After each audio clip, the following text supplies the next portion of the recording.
मला माझी भूमिका काही जरी ठरली तरी मी उद्धवजी आणि आदित्यजी बद्दल आधीही कधी बोललेलो नाही, आताही बोलणार नाही आणि भविष्यातही बोलणार नाही. माझी राजकीय भूमिका काही असेल.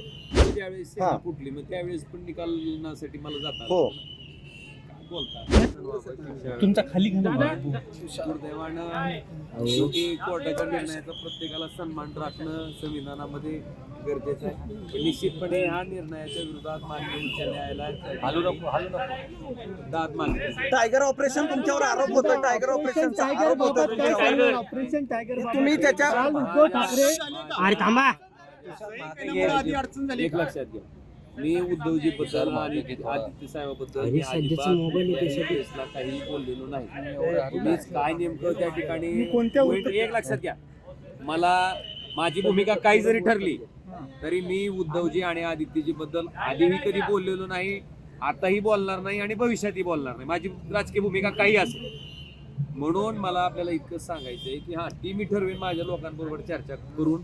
आणि एक आपल्याला एवढं बूम खाली घेतलं मी मागे की माझ्या मतदारसंघातल्या जनतेशी चर्चा करून केच्या निकालासाठी तुम्ही गेले असा आरोप झालाय. केच्या निकालासाठी तुम्ही गेले असा आरोप झालाय. तुम्ही या केच्या निकालासाठी गेला असं 2022 ला ज्यावेळेस सेना फुटली मग त्यावेळेस पण निकालासाठी मला जातात. हो बोलतात नाही राजे, पण सही केली का आपण काय आपल्याला सांगितलं ना, माझा निर्णय मी 2 दिवसानंतर घेतो. कधी मीटिंग होईल गावाकडे मीटिंग कधी होईल? दिसेल की आता काय.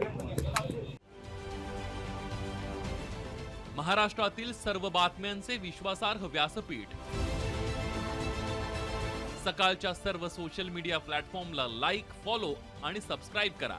तसंच सर्व नोटिफिकेशनसाठी बेल आयकॉन प्रेस करायला विसरू नका.